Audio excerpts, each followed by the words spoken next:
নমস্কাৰ বন্ধু বান্ধৱীসকল পুনৰ এবাৰ সকলোকে স্বাগতম জনাইছো আন এটি জব ইনফৰমেটিভ ভিডিঅ'লৈ আজি আপোনালোকৰ বাবে লৈ আহিছো আন এটি জব ইনফৰমেশ্যন এডভাৰটাইজমেণ্টটো আহিছে অইল ইণ্ডিয়াৰ পৰা য'ত কেইটামান পদৰ বাবে তেওঁলোকে এটা ৱাক ইন ইণ্টাৰভিউ এৰেঞ্জ কৰিছে গতিকে আপোনালোকে ভিডিঅ'টো মিছ নকৰিব শেষলৈ চাওক গম পাব কি পদ আছে কোৱালিফিকেশ্যন কি বিচাৰিছে চেলাৰী এজ লিমিট গোটেই কথাখিনি আমি ডিছকাছ কৰিম ইনফৰমেটিভ যেন পালে ভিডিঅ'টি লাইক আৰু শ্বেয়াৰ কৰিবলৈ নাপাহৰিব যদি চেনেলটো এতিয়ালৈ ছাবস্ক্ৰাইব কৰা নাই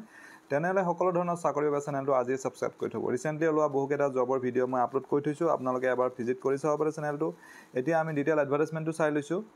আৰু আজি যেটো ভ্যাকেন্সি তাৰ পোষ্টবিলাক টিচাৰৰ পোষ্ট হয় আৰু কন্ট্ৰেকচুৱেল টিচাৰ আছে বহুতটা তাৰ প্ৰথমটো হৈছে post graduate teacher in accountancy যাৰ বাবে এমকম বিচাৰিছে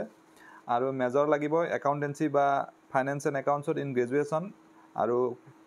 হায়াৰ সেকেন্ডাৰীত আসামিজ থাকিব লাগিব আৰু বিএড কৰা হ'ব লাগিব মিনিমাম 18 ইয়াৰ্ছৰ পৰা এপ্লাই কৰিব পাৰিব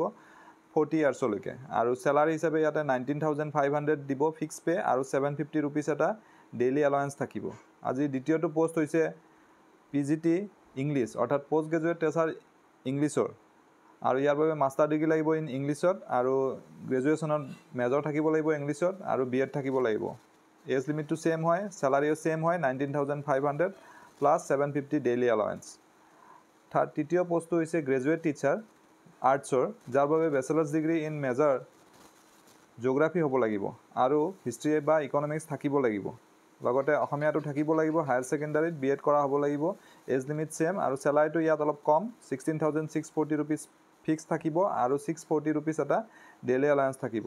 নেক্সট পোষ্টটো হৈছে কন্ট্ৰেকচুৱেল গ্ৰেজুৱেট টিচাৰ সায়েন্স যাৰ বাবে বিএসসি কোৰ বিএসসি হ'ব লাগিব অৰ্থাৎ ফিজিক্স কেমিষ্ট্ৰি ম্যাথমেটিক্স থাকিব লাগিব হায়াৰ সেকেন্ডাৰীত আসামিজ থাকিব লাগিব বিএড কৰা হ'ব লাগিব এজ লিমিটটো সেম হয় স্যালাৰিটো 16640 টকা ফিক্স থাকিব 640 টকা এটা ডেইলি পে কৰিব আৰু ৰিজাৰ্ভেশন নাই গোটেকেটা আনৰিজাৰ্ভ পোষ্ট হয় আৰু কন্ট্ৰাক্টটো 2 ইয়াৰ্ছৰ বাবে হ'ব আৰু এই ৱাক ইন ইণ্টাৰভিউটো 23 তাৰিখৰ পৰা ষ্টাৰ্ট হ'ব 23 ছেপ্টেম্বৰ 25 ছেপ্টেম্বৰ 27 ছেপ্টেম্বৰ আৰু 30 ছেপ্টেম্বৰ আৰু গোটেকেটাৰ বাবে সেন্টাৰ যেটো দিছে অইল ইণ্ডিয়া হায়াৰ সেকেন্ডাৰী স্কুল দুলিয়াজানত থকা স্কুলখনত ইণ্টাৰভিউটো হ'ব সো যিসকলে যেটো পোষ্টৰ বাবে ইন্টাৰেস্টেড হয় হেইমতে এপিয়াৰ হ'ব পাৰিব ইণ্টাৰভিউটোত যাবৰ কাৰণে এই এডভাৰটাইজমেণ্টখনৰ তলত এখন ফৰ্ম দিয়া আছে ফৰ্মখন ফিল আপ কৰি লৈ গ'লে হ'ল আৰু বাকি ডকুমেন্টছ কি লাগে ইয়াত দিয়া আছে এডভাৰটাইজমেণ্টটো আপোনালোকে মোৰ ডেসক্ৰিপচনৰ পৰা ডাউনলোড কৰি ল'ব পাৰিব গতিকে আশা কৰিছো এই ভিডিঅ'টিৰ জৰিয়তে আপোনালোকৰ মাজৰ এজন হলেও ক্যান্ডিডেট উপকৃত হ'ব পুনৰ এটা নতুন ভিডিঅ'ত লগ পাম ধন্যবাদ